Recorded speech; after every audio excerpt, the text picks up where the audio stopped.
Voilà, c'est les vacances, mais c'est toujours l'occasion de méditer la parole de Dieu et de recevoir instruction de la part de l'Éternel.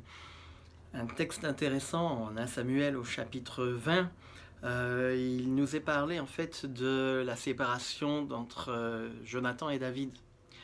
Et une chose qui m'a touché, c'est véritablement, il s'interroge David pour savoir si véritablement Saül en veut à sa vie ou pas.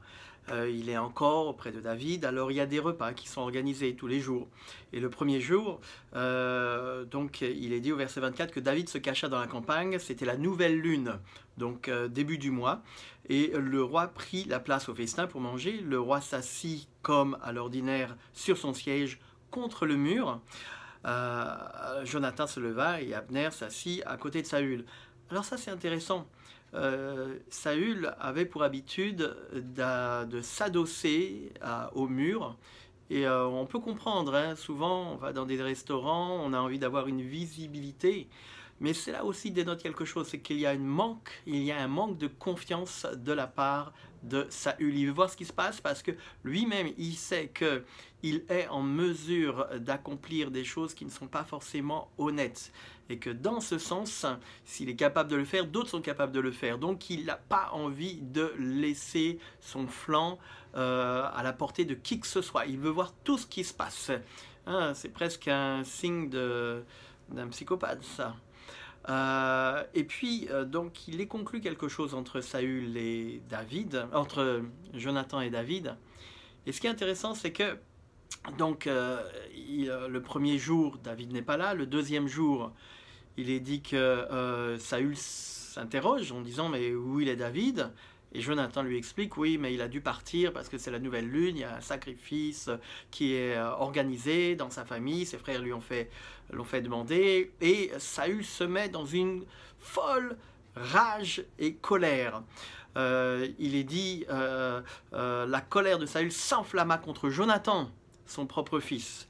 Et là, un peu plus loin, au verset 33, il est dit que Jonathan reconnut que c'était chose résolue pour son père de faire mourir David. Il se leva de la table dans une ardente colère et ne participa point au festin le second jour de la nouvelle lune, car il avait de la peine à cause de David. C'est intéressant ça. Il aurait pu avoir de la peine pour son propre père en disant oui mais mon papa comment qu'il se, j'ai l'amour, je dois honorer mon père, ma mère, mais c'est pour David qu'il a de la peine. Et donc vraiment Saül se met en colère contre Jonathan, on voit qu'il y a véritablement une opposition.